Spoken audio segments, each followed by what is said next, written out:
with another video. And before I get started with this review here, I want to say thanks for stopping by.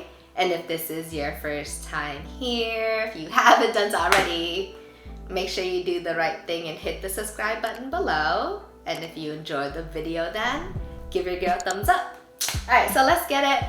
I have this box here. This is a black two-piece box. It's matted out.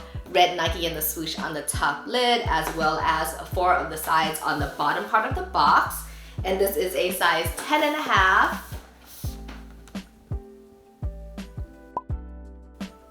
Which is absolutely not my size, but I was able to hit on these for the fam. So let's take a look inside.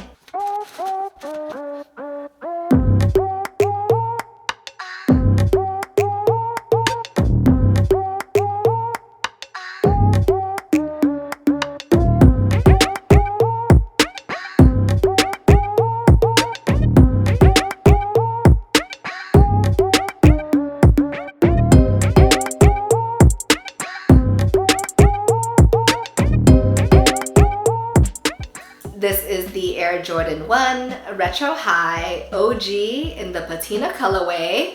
And these are super nice. I'm a huge fan of this colorway. And that's really rare for me to say when it comes to non-OG colorways for my Jordan 1s. But I like these a lot. I wish this wasn't my size instead. But I don't even know if they come in GS sizes because every time I entered a raffle, I only saw men's sizes to select from. And so I hit on these through a raffle from Dark Side Initiative, so shout out to them for selecting your girl. Dark Side Initiative is a boutique based in San Francisco. So right over the bay for me. Still have to pay shipping on these shoes though. They also have a boutique in Portland as well. And so the patina effect is caused by oxidation or weathering in red metals. And so if you think about the Statue of Liberty, for example, it originally is made out of copper, right? But over time and through weathering and oxidation, it became that minty green color. And so you can see a little bit of that mint green here for the tongue tag. It's a really interesting concept. So let's go into some details.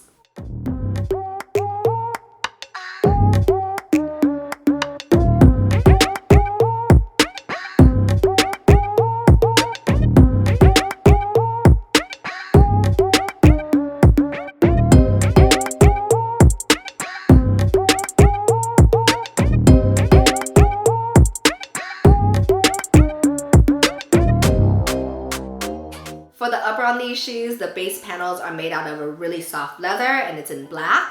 It's really nice in hand. It kind of feels like the leather on my Shadow 1s from 2018, I believe, which is a very high compliment.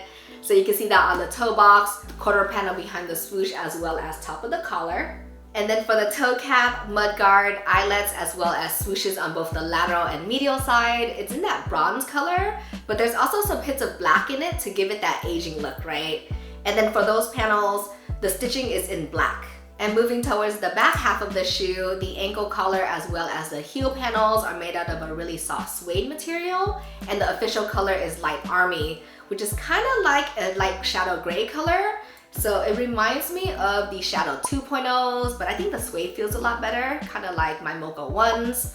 And so this reminds me of the Shadow Camel ones, or even the Shadow ones that has that tumbled nubuck material back here. So really interesting. And then for the double stitching on these two panels, the color is a grayish mint color. So I think it ties in the colorway really well. On the lateral side of the ankle collar, the Wings logo is imprinted on in black and it's debossed. So let's take a look at the right shoe.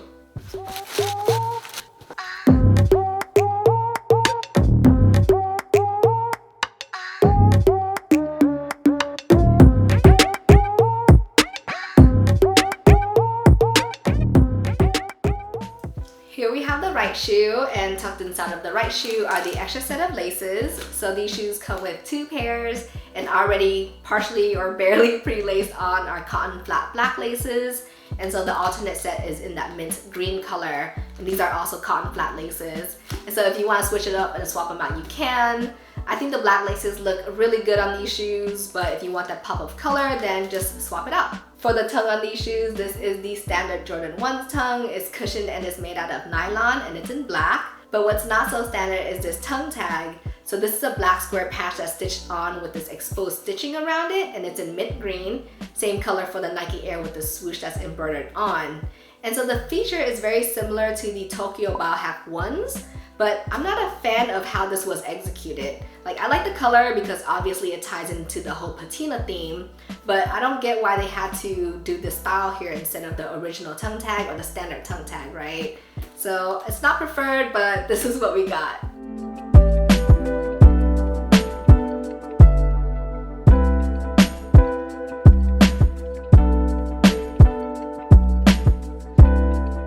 On the inside of the tongue, as well as the lining of the shoe, is made out of black mesh, and the insole of the shoe is in black, and the Nike Air with the swoosh is imprinted at the heel in mint green.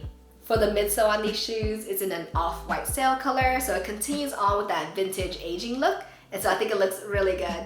For the outsole of these shoes, it's completely murdered out, and it has the classic Jordan 1's outsole silhouette, aka the best outsole silhouette in the game. Nike and the swoosh is embossed midfoot.